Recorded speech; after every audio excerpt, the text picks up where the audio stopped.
네, 이번 주 중국 얘기를 많이 드리는데 여의도에서 원조 중국통 그러면 이분입니다. 김경환 하나금융투자연구위원입니다. 위원님 안녕하십니까? 안녕하십니까? 최근에 중국 경기 둔화 속에서 위안화에 관련돼서 사람들의 이목이 좀 집중되고 있습니다. 위안화 좀 어떻게 보세요? 일단 뭐 최근에 중국 관련 악재가 굉장히 많은데 금융시장 측면에서는 위안화가 중요할 것 같고요. 위안화 같은 경우는 어제부터 해서 이제 오늘까지 보면은 상당히 그 역의 위안화 중심으로 많이 절하가 되고 있는 상황인데, 최근 약세 흐름은 결과적으로 1분기의 경우에는 미중 금리차 축소 과정에서 이제 역전 직전까지 본다면 괜찮은 안정적인 흐름이었습니다만, 결국에는 이제 최근에 역전 흐름, 그리고 3월 이후에 주식과 채권 쪽에서 이제 장기 자금들 이탈이 좀 극심해지고 또 무역수지 흑자가 축소되는 과정에서 위안화가 좀 약세 압력을 좀 받고 있고요. 저희는 이제 이렇게 보고 있습니다. 뭐 과거에 보면 이런 구간에 결국에는 자본 유출이나 대규모 어떤 자금 이동으로 인해서 위안화가 대폭 절하되고 이런 흐름이라면 사실 지난 6개월 동안 이미 상당 부분 이 부분이 반영이 됐어야 되는데, 안정적이었던 요인이 결국에 구조적으로 위안화 결제 비중이 과거 대비 좀 많이 올라갔다는 부분, 그리고 여전히 공급망 쪽에서 조금 수출이나 이런 전반적인 흐름이 나쁘지 않기 때문에 흑자가 구조적으로 좀 유지되는 부분도 좀 있다고 보여집니다. 그래서 저희는 2분기까지는 전체적으로 조금 약세 압력은 있을 걸로 저희가 생각을 좀 갖고는 있습니다만, 전반적으로 안정적인 조금 상향된 박스권 흐름 정도 예상하고요. 무엇보다 미중 금리 차를 보실 때 미중 간의 실질 금리 차도 좀 보셔야 되거든요. 물가를 감안한 실질 금리 말씀하시는 거죠? 그래서 결과적으로 뭐 미국은 여전히 CPI 자체는 8%대고 중국은 1%대이기 때문에 실질 금리 차 자체가 최근에 이제 위안화 환율의 강세 흐름과 연동이 됐었기 때문에 저희는 그런 부분을 좀 감안한다면 패닉성 자금 이탈이나 위안화의 급격한 어떤 지속적인 약세는 제한될 걸로 일단 생각을 좀 갖고는 있습니다. 네, 위원님이 결국 위안화의 약세 흐름은 당분간 나타날 개연성이 있지만 그래도 급작스러운 위안화의 약세 가능성은 조금 가능성이 높지 않다라는 말씀을 주셨습니다. 중국의 2분기가요, 창과 방패 다시 충돌한다 이런 얘기도 있는데, 부양책이 2분기 다시 중국 경기를 반등시키고 증시도 끌어올릴 거다 이런 얘기가 있던데 어떤 내용인가요? 일단은 뭐 저희가 이제 중국 쪽에 창하고 방패 예시를 든 이유가, 창은 뭐 결국에 락다운일 거고요. 그리고 방패는 부양책입니다. 근데 사실 뭐 창을 좀 놓고 락다운을 안 하면 좋겠습니다만, 제로 코로나하고 올해 5.5% 성장 두 가지 다 어떻게 보면 굉장히 모순된 정책 목표를 다 실행해 보겠다고 하고 있기 때문에, 일단 시장의 최근의 흐름은 약세 흐름이고 역시 락다운 쪽, 즉 창 쪽에 좀 더 베팅을 좀 하는 것 같습니다. 시장의 분위기가 좋지 않고요. 일단 저희가 부양책에 대한 부분은 지속적으로 지금 시행이 되고 있는데, 뭐 거창하게 좀 말씀드리면 부양책 2라운드가 4월 기점으로 해서 2분기, 3분기에 더 강한 대응이 들어갈 수밖에 없다고 보고 있고, 중요한 이벤트는 다음 주로 예상이 되는 중앙정치국 회의라고 서열 랭킹 25위까지 모이는 분들이 이제 모여서 이제 한 회의입니다만, 조금 변곡점을 만들어 줄 걸로 기대는 좀 하고 있습니다. 중국 시장이 국내에서 워낙 지금 악재 쪽으로 좀 많이 반영이 되고 있는데, 다음 주에 나오는 정치국 회의를 통해서 지금 유지하고 있는 대출이나 통화량 이런 것들 확장은 2분기, 3분기까지 좀 더 확장으로 유지를 하고, 재정 정책이 생각보다는 사실 잘 진행은 되고 있는데, 그런 것들이 최근에 물동량이나 가동 중단 이런 것 때문에 묻힌 경향이 있습니다만, 중국의 인프라 투자라든지 또 중국의 에너지나 신재생, 또 신형 인프라라고 해서 데이터 센터형 투자 이런 것들은 잘 진행은 되고 있습니다. 이것들이 결국에 시차를 두고 2분기에 좀 반영이 되면서 중국 경기는 일단 4월을 최악으로 횡보하는 형태로 2분기에 예상이 되고, 부양책의 효과는 소비나 서비스 쪽보다는 좀 특정 투자나 생산 정상화, 물동량, 또 후방산업 관련된 에너지나 소재 이런 산업들 위주로 조금 더 회복이 더 반영될 가능성이 있어 보입니다. 네, 말씀 주셨던 것처럼 사실 부양책에 두 가지가 있지 않습니까? 통화정책과 재정정책. 이번 주에 공교롭게도 LPR 금리 동결했고, 지지율은 컨센서스가 50bp 이하였는데 25bp만 했고, 그러니까 통화정책의 강도가 그렇게 크진 않아요. 근데 재정정책은 하고는 있는데 공급 교란 때문에 시차가 좀 있을 거다라는 말씀을 주셨는데, 그럼 앞으로도 통화보다는 재정정책에 좀 더 포커스가 맞춰진다고 보시는 건가요? 뭐 아마도 재정정책을 확장적으로 가져가는데 통화가 좀 보조 역할을 할 것 같습니다. 뭐 어쩔 수 없이 인정해야 되는 건 연준과 싸우기가 쉽지 않을 것 같고요. 사실 최근에 인민은행이 굉장히 좀 머리를 많이 굴리고 있는 게, 아까 말씀하신 지준율도 25bp라고는 했습니다만, 본인들이 최근에 이제 좀 복잡한 얘기지만 유보이익을 남긴 부분들을 가지고 중앙의 재정에 조금 약간 그 어떤 납입하는 형태로 25bp의 효과를 이미 발생시켰다라고 본인들 주장을 하고 있습니다. 그래서 합쳐서 50bp 정도를 이번에 했다는 얘기고, 그 금리 같은 경우도 좀 복잡합니다만 결과적으로는 은행을 통해서 실제 나가는 대출을 좀 수신금리 쪽을 낮추려고 하는 간접적인 방식을 통해서 연준회나 이런 어떤 충격을 조금 겉으로는 좀 막으려는 행보를 하고 있습니다. 그래서 통화정책은 저희는 기본적으로는 확장을 유지를 하고 있고, 재정정책이 2분기에 조금 더 중심이 돼서 감세정책이라든지 인프라 투자라든지 결국에는 조금 시차가 있습니다만 계속적으로 확장을 좀 유지할 걸로 좀 보시면 될 것 같습니다. 네, 중요한 말씀을 주셨어요. 그러니까 사실 유보이익을 관련돼서 지준율 25bp 인하 효과가 이미 있었다라는 발표가 있었고, 수신금리를 통해서 어느 정도 금리 인하 조치에 영향이 있다. 자, 아무래도 인민은행이 연준의 눈치를 조금 보고 있다라고 저희가 느낄 수 있을 것 같은데, 네. 자, 그렇다면 증시는 저점이 이미 지났다고 보시는 건지.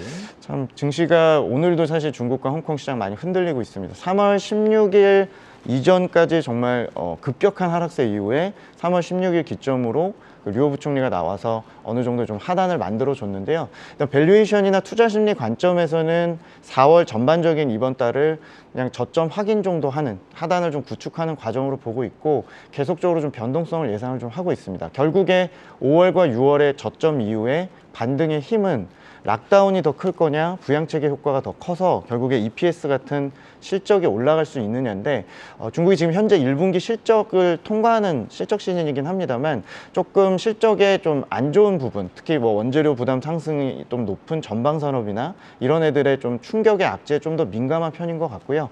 다음 주에 이제 회의를 계기로 전체적으로 이제 실적이 이제 상향될 수 있느냐의 여부를 따지기 시작할 것 같고요. 5, 6월 달엔 금융이나 에너지 소재 같은 실적이 이미 더 하향이 됐거나 앞으로 신뢰도가 좀 상향될 수 있는 신뢰도 좀 높은 업종 중심으로 해서 대형 지수나 가치주 중심으로 좀 지수가 조금씩 반등 시도를 할 걸로 저희는 판단을 갖고 있습니다. 네, 그렇다면 업종 얘기를 좀 해볼까요? 2분기에 중국의 인플레이션의 수혜 업종이 계속 부각될 수 있다라는 컨센서스가 형성되는 것 같은데 어떤 이유인가요? 그러니까 사실 인플레이션 얘기가 좀 지겨우실 수 있고 또 국내에서 보실 때 무슨 관계냐라고 보실 수 있는데요.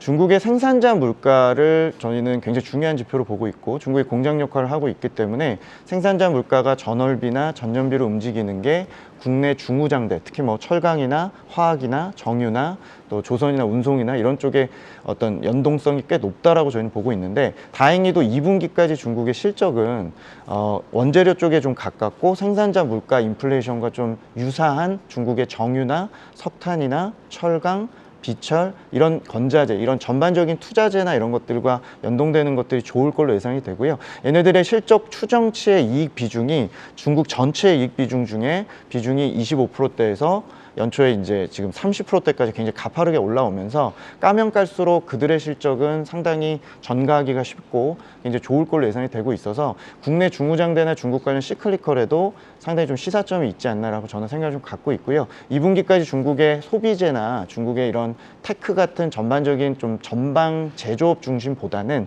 후방 산업 중심의 에너지 소재 쪽에 중국의 실적들이 좋아지고 있는 부분들을 국내 투자에도 조금 참고하실 필요가 있지 않을까 생각을 좀 갖고 있습니다. 네, 국내 투자에도 조금 적용해 보자라는 말씀을 주셨는데요. 현 시점에서 중국 금리가 주는 정보를 좀 유심히 보자라는 말씀이 있으셨어요. 네. 어떤 내용인가요? 그러니까 저희가 중국의 뭐 장기 금리, 장단 금리 차 이런 얘기도 좀 드렸습니다만, 저희 최근에 이제 금리 관련해서 중국에서 좀 보고 있는 것 중에 신용 스프레드, 결국 회사채 신용 스프레드를 좀 보조로 보자. 그러니까 저희 자료에 저희가 자세히 좀 내용이 담겨 있습니다만 결론만 말씀을 좀 드리면, 방금 앞서서 말씀드린 중국의 제조업 중에서 후방 소재나 에너지 그리고 중국의 중우장대 애들이 신용 스프레드가 상당히 좀 안정되면서 디폴트나 이런 부도율은 상당히 내려가고 있고, 중국의 실적이나 이런 추정치와 함께 이런 신용 스프레드를 보조로 같이 보면 상당히 그쪽 산업들이 좀 좋아지는 게 확인이 되고 있습니다. 일반적으로 그쪽의 신용 스프레드가 움직일 때 반대로 국내에서는 관련된 밸류에이션이 좀 올라가는 경향이 좀 있었기 때문에 최근에 그 관련된 중국의 회사채 시장이 역시 소재나 산업재 그리고 후방 쪽에 이런 정유나 석탄, 또 철강 이런 산업들이 좋아지고 있는 그림들을 보여주고 있기 때문에 역시 비슷한 맥락에서 실적이 좋아지는 섹터와 비슷하게 참고하시면 될 것 같습니다. 네, 좀 민감한 질문일 수 있는데요. 최근 이런 얘기가 있습니다. 소문난 잔치였을까? 그러니까 중국의 나스닥, 그러니까 과차판의 ETF, 특히 요즘은 ETF 시대 아닙니까?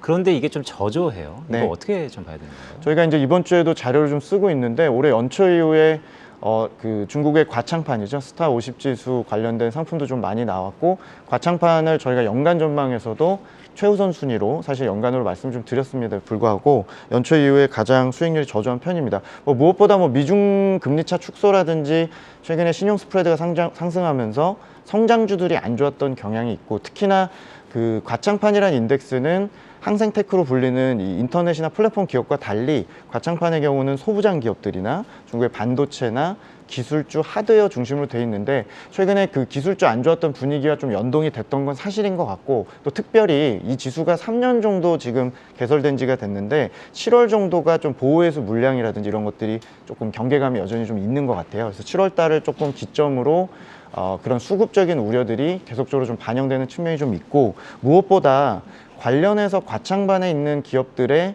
이익 추정치나 이런 것들이 신뢰도가 굉장히 조금 낮아지고 있는 상황이다 보니까 이번 2분기에 성장주 중심으로 앞서 말씀드린 금융이나 에너지 소재와 반대되는 이런 기업들이 여전히 2분기의 실적에 대한 부분들이 좀 부진한 부분이 있기 때문에 하락했다고 보고 있습니다.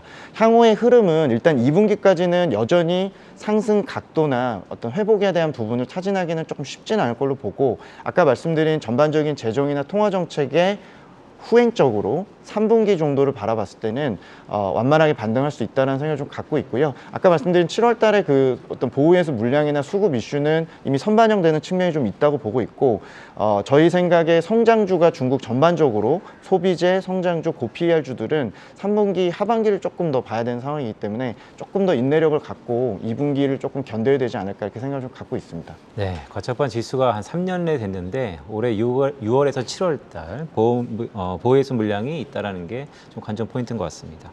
마지막 질문 좀 드리겠습니다. 블랙락의 홍콩에 대해서 바이콜을 부르고 있습니다. 네. 홍콩이 참 연초부터 지지부진했는데요. 어떻게 해석해야 될까요? 사실은 홍콩이 계속 작년, 재작년 계속 아픈 손이고요. 결국에 홍콩 시장은 서비스업 비중이 시가총액에서 70%를 차지하다 보니까 중국 당국이 지금 진행하고 있는 공동부유나 또 B2C 쪽에 대한 규제들, 플랫폼 기업 규제 이런 것들의 후폭풍으로 작년에도 사실 안 좋았습니다만 연초 이후에도 흐름이 좋지 않습니다. 일단 저희가 수급적인 측면에서 그리고 밸류에이션 측면에서는 바닥권에 이미 왔다고 생각을 좀 갖고 있고 외국인들은 결국에 미국이나 이런 어떤 향후 제재라든지 ADR 상장 폐지 이런 쪽에 이제 어떤 연동돼서 돌아온지 여부가 타진이 될 텐데 상반기는 어쩔 수 없이 지금 그 본토의 자금들이 지속적으로 이제 내려가고 자사주 매입이나 이런 효과를 좀 기다리는 상태고요. 저희가 볼 때 전반적인 소비나 서비스업 경기의 바닥을 2분기 정도로 저희가 판단을 좀 갖고 있기 때문에 올해 연간으로 놓고 보면 하반기에 EPS나 BPS가 한 15에서 20% 정도 증가하는 수준에서 현재 바닥권에서 기대치를 조금 긴 그림에서 하반기에 반등을 좀 보시는 게 맞을 것 같고요. 외사들이 조금 그런 밸류에이션 콜이나 이런 것들은 당연히 계속적으로 나올 걸로 보여집니다만 제 생각에 소비나 서비스업 상황으로 봤을 때는 3분기 이전에 아주 V자 반등은 좀 어려울 것 같고 지금은 홀드 혹은 파는 어떤 확률보다는 가져가는 전략이 여전히 좀 유효하다는 생각을 좀 갖고 있습니다. 네, 중국과 홍콩을 둘러아울러서 사실 2분기가 바닥을 좀 지나고 있다라는 말씀을 주시면서 하지만 기대 수익률은 그리 좀 높게 잡을 필요는 없다라는 말씀까지 주셨습니다. 오늘 김경환 하나금융투자 연구위원이었습니다. 위원님 고맙습니다. 감사합니다.